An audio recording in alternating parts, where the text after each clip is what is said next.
poser la question, comment Montréal pourrait devenir le cœur d'un futur réseau de TGV de l'Est de l'Amérique du Nord? OK, la question du TGV a été posée contemporain de la mise en service des premiers TGV en France. Alors, dès que le TGV est apparu sur la ligne Paris-Lyon en 1978, c'était bien évident qu'on a commencé à en parler ici en Amérique du Nord et tout particulièrement à Montréal. Le maire de l'époque, Jean Drapeau, a mordu très fort sur l'idée d'implanter un TGV de Montréal, disait-il, plutôt vers New York. Alors, c'est un monsieur qui avait le regard plutôt porté vers les États-Unis. Bon, on en a ensuite reparlé 10 ans plus tard, 15 ans plus tard. Il y a eu une très grosse étude qui a été faite, Canada, Québec, Ontario, les trois paliers de gouvernement. Mais vous imaginez bien que ça n'allait pas aux États-Unis, là. C'était le corridor Québec-Windsor. Alors, essentiellement, c'est Montréal, Ottawa, Toronto, prolongé à Québec, jusqu'à Québec d'un côté, jusqu'à Windsor de l'autre. Pour ceux qui n'auraient pas fait le lien, Windsor est à quelques kilomètres de ce côté-ci de la rivière, du côté canadien de la rivière. De l'autre côté, c'est Détroit. Alors, quand on dit Québec-Windsor, en fait, on veut dire Québec-Détroit, à 2 kilomètres près. Et quand on est rendu à Détroit, là, il faut se connecter à la réflexion américaine qui est contemporaine, qui se fait en parallèle d'un corridor Détroit-Chicago. Alors, c'est évident que le Québec devient Québec-Windsor, ça veut en fait dire Québec-Chicago. C'est-à-dire une ligne d'à peu près 1600 km de long. Par ailleurs, il y a toujours cette idée de Montréal directement vers Boston, vers New York, vers Washington. Alors, on a là deux grands axes qui se dessinent, qui prennent toutes les deux leur source à Québec. Je crois qu'il n'y a pas de raison d'avoir de TGV au-delà de Québec. Ça m'apparaît assez évident. Là. Aller à Baie-Saint-Paul en TGV, ça serait peut-être un peu exagéré. Alors, Québec est la fin du réseau TGV du nord-est du continent de toute façon. Et Montréal est le point à partir duquel il y a deux lignes possibles et qui devraient, à mon sens, se faire toutes les deux. L'une qui va vers Ottawa, Toronto, Windsor, Détroit, Chicago, et qui s'arrête à Chicago. Parce que passer Chicago, il n'y a plus rien, là. C'est des prairies pour 1500 km de long. Il n'y a plus de densité de population qui le permet, qui le justifie. Et à cette autre ligne qui va soit directement à New York, ou soit qui va à Boston et qui emprunte le corridor actuel Boston-Washington. Alors on a là la configuration globale de la partie nord-est du futur réseau TGV continental. Il manque une ligne, c'est la ligne New York-Chicago, mais ça, ce sont les Américains de la faire. Alors, vous voyez un énorme triangle. Québec jusqu'à Washington, Québec, Montréal jusqu'à Chicago, puis il manque la ligne entre New York, Washington et Chicago. Mais ça regarde les Américains. Et là, on a ce réseau TGV du nord-est du continent. En parallèle de cela, il y a eu des réflexions pour le TGV floridien. Ensuite, pour le TGV texan, entre Houston, Dallas et Austin. Bon, il y a la densité suffisante, il y a des distances aussi appropriées à la technologie TGV dans beaucoup de morceaux du continent nord-américain. On peut difficilement envisager prendre un TGV à New York pour aller à Los Angeles. C'est comme la distance est beaucoup trop grande et il faut dire que ça coûte un certain prix quand même le TGV. C'est de l'ordre de 10 à 15 millions de dollars du kilomètre. Alors il faut que ça soit justifié par un achalandage, une densité d'occupation du territoire suffisante. Alors on arrive, en vertu de ces contraintes financières et physiques, il serait assez difficile d'imaginer un réseau continental de TGV. Mais il y a des sous-réseaux sous-continentaux naturels, et de cela, il y en a plusieurs. Il y a celui du nord-est du continent, ça serait le réseau le plus important. De la partie floridienne, la partie texane et la partie côte ouest. Il y a deux parties côte ouest. Il y a la partie San Diego, San Francisco, Los Angeles, Las Vegas. Puis tu as la partie nord, Seattle, Portland, Vancouver, et voire même jusqu'à Calgary. Mais là, déjà, ça serait... Alors, on a comme ça des réseaux TGV dans chaque potentiel, dans chaque partie du continent nord-américain approprié. Alors, toute cette réflexion-là s'est faite immédiatement après la mise en service du premier TGV occidental, parce qu'il faut savoir que le Shinkansen au Japon roule, lui, depuis 1960. Il roulait à 280 km/h depuis 1960. Alors, quand les Français ont poussé la première ligne Paris-Lyon à 280 km/h, c'était pas une très grosse avancée, là. Et aujourd'hui, les TGV, ce ne sont plus les Shinkansen, ils portent un autre nom, la nouvelle génération de matériel roulant au Japon. Ils sont dans les 320-340 km/h. Par ailleurs, le Japon est en train de développer, de construire une ligne de train à lévitation magnétique de 1000 km de long. Ils ont plusieurs centaines de kilomètres déjà réalisés. Et là, on parle plutôt du 600-700 km/h. Alors déjà, le Japon est très en avance, là, toujours un pas d'avance sur nous. Mais pour ce qui est de l'Occident, l'Europe et le continent nord-américain, la réflexion sur le TGV s'est faite à partir de 1978. Alors, le maire Drapeau, tout de suite embarqué, puis ça n'a pas fonctionné, il n'a pas réussi à convaincre personne. On a étudié par la suite de manière plus ou moins large, jusqu'à lancer la grande étude en 92-93, commandée par les trois principaux États du Canada, c'est-à-dire l'État du Québec, l'État de l'Ontario et l'État canadien. Et là, c'était la grande étude, celle qui allait être définitive. Le rapport a été publié en 1995. Et le rapport était coup-ci, coup-ça. Et il s'est engagé dans les années qui ont suivi, 96-97, une réflexion, est-ce qu'on le fait ou si on ne le fait pas? On ne l'a pas fait, vous le savez tous. Pourquoi ne l'a-t-on pas fait? À cause des pressions exercées par Air Canada et par CPR. Il faut se rappeler à ce moment-là qu'il y avait Canadian Pacific Airways, une société concurrente de Radio-Canada, pas de Radio-Canada, mais d'Air Canada, dont le chef-lieu était à Calgary. Alors, vous comprenez que les gens des prairies, ils interprètent cet intérêt pour le TGV comme étant à nouveau un projet centré sur les intérêts du Québec et de l'Ontario. Alors, les vieux griefs de l'Ouest canadien, le fait qu'ils sont toujours délaissés, puis toutes les fois qu'il se fait quelque chose de neuf au Canada, c'est toujours à l'avantage du Québec et de l'Ontario, réapparaissent. De surcroît, eux accueillent le Canadian Pacific Airways, qui est à peu près la taille d'Air Canada dans le temps. C'est deux concurrents à peu près de taille égale. Et CPR est moribonde à l'époque. Mais c'est pas encore clair qu'elle va être en faillite prochainement. Toujours est-il que l'action combinée de CPR, d'Air Canada, qui ne voulait pas voir apparaître un concurrent dans la partie la plus rentable de leur réseau aérien, c'est-à-dire l'axe Québec, Montréal, Ottawa, Toronto, c'est la partie la plus rentable, c'est là qu'il y a le plus de clients, c'est là que tu fais le plus de profit. D'une part. Par ailleurs, l'industrie automobile de l'Ontario. Vous savez qu'on fabrique au Canada 3,5 millions d'autos par année. Le marché canadien en absorbe 1,8 million.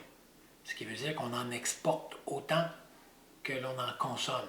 C'est pour vous dire comment est-ce que l'industrie automobile est importante en Ontario. Il y a 16 ou 17 usines d'assemblage automobile en Ontario. Il y a plusieurs centaines de milliers de travailleurs d'usines, plus plusieurs centaines de milliers d'autres travailleurs dans les pièces. Bon, l'industrie automobile est le cœur du système industriel ontarien.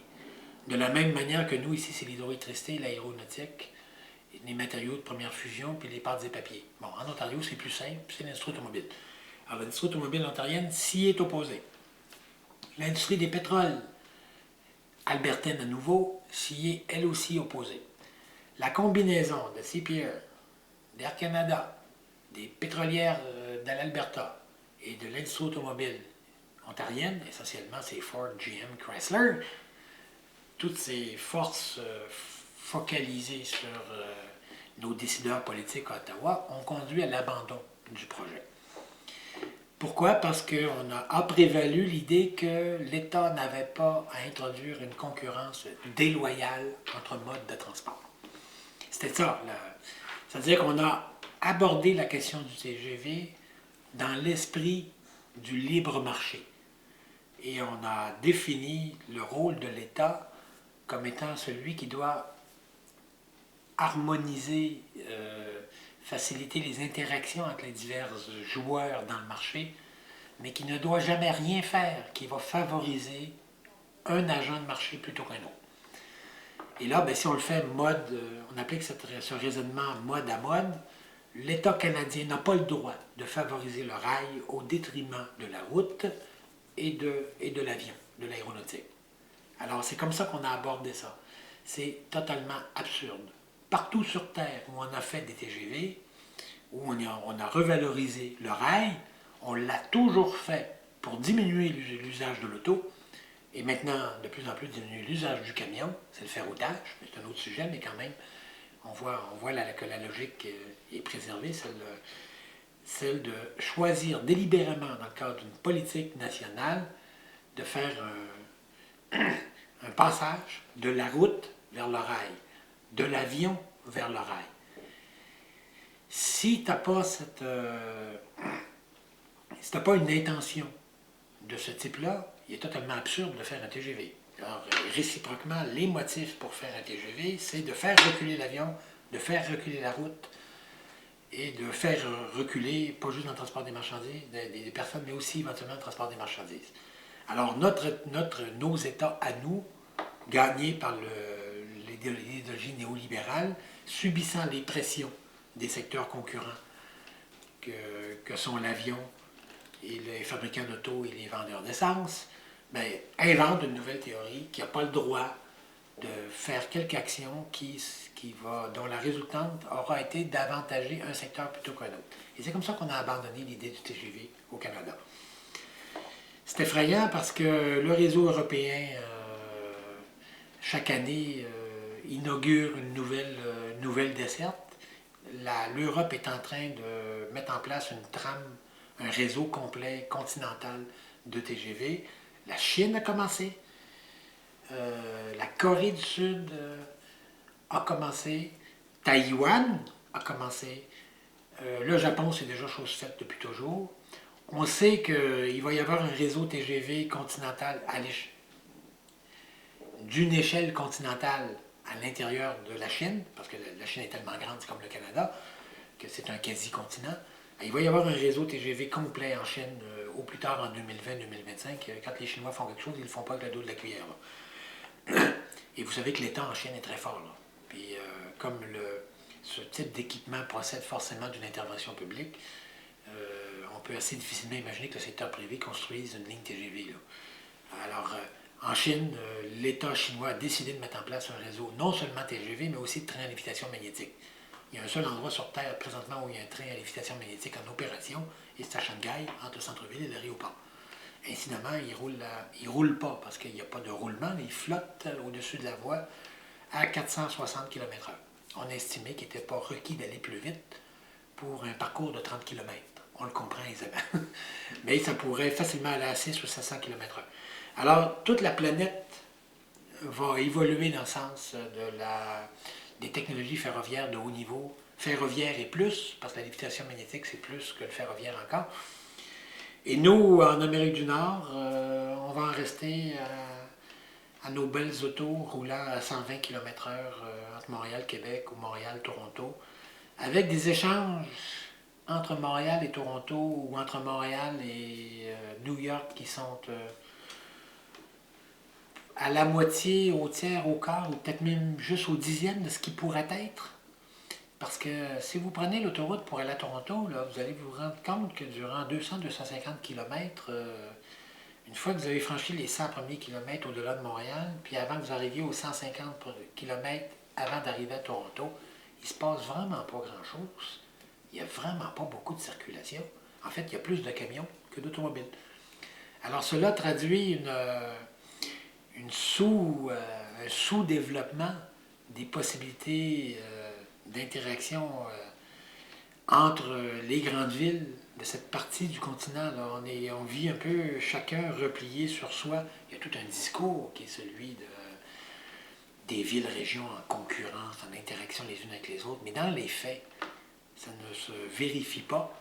Il y a peu de gens qui vont de Montréal à Toronto et de Toronto à Montréal ou de Montréal à New York. L'autoroute pour aller à New York, vous êtes tout seul dessus, même en plein jour, en jour de semaine, où il devrait y avoir, d'après moi, des milliers de personnes, d'hommes d'affaires, de touristes, de visiteurs qui vont voir leur parenté. Il devrait y avoir beaucoup plus de déplacements qu'il y en a.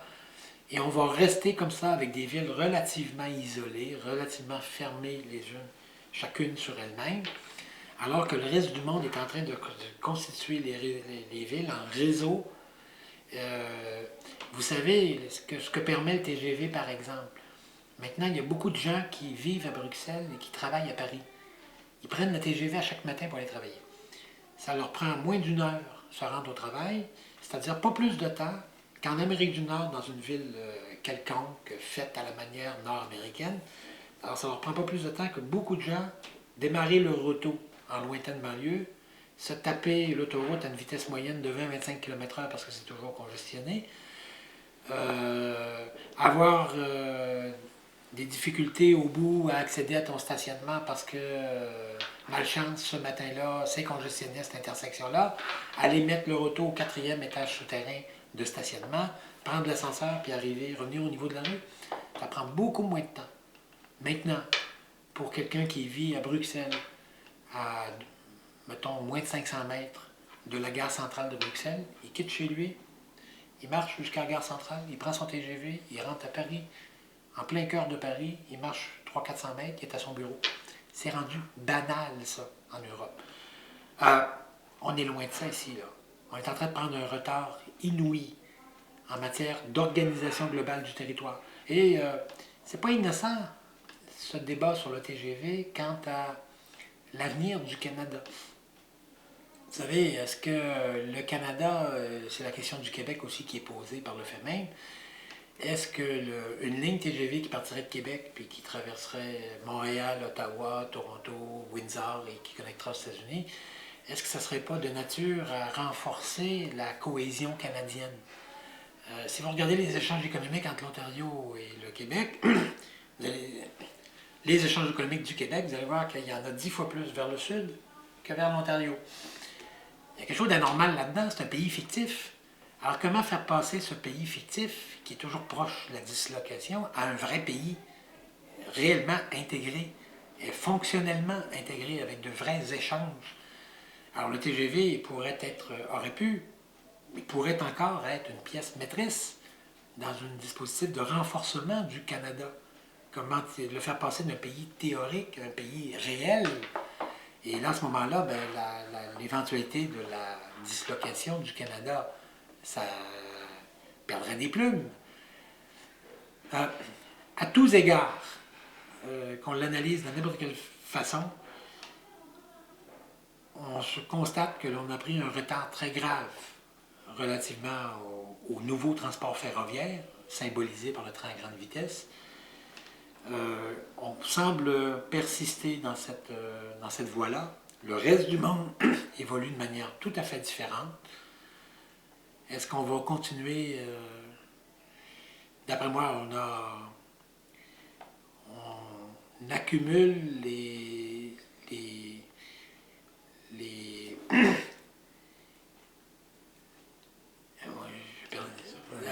en fait, c'est les prises qu'on soit. J'ai une image de baseball en tête, là, c'est complètement déplacé.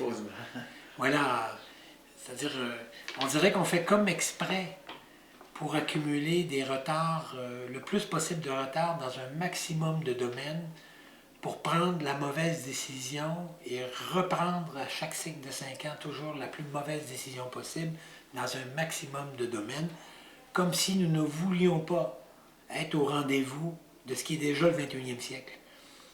Et durant que nous, on commet ces erreurs à répétition dans toutes sortes de domaines, ben, le reste du monde, lui, évolue. Et on a déjà 20 ans de retard avec le TGV. Ça serait, moi personnellement, ça fait 10 ans, 10 grosses années que je fais la promotion du TGV dans tous mes écrits, sur toutes les tribunes qui me sont offertes, jusqu'ici avec un succès pour le moins relatif. On peut continuer comme ça. On peut continuer avec, en se disant que le fin du fin pour aller à Québec ou aller à Toronto, c'est d'embarquer dans une auto ultra luxueuse, avec un moteur de 350 chevaux, 8 sacs gonflables, et avec un super système de son, puis de rouler à 120 km/h. mais que l'on sache bien que partout ailleurs sur Terre, cela est considéré comme étant profondément arriéré comme manière de se déplacer. J'ai perdu le fil un peu. C'est pas grave, j'adore. Là, je vois qu'on n'a peut-être pas passé beaucoup. C'est que là, on peut plus y aller par thème que par question spécifique. Ouais. Ça permettrait, parce que je veux quand même pas vous prendre votre journée. Ah oui, mais on l'a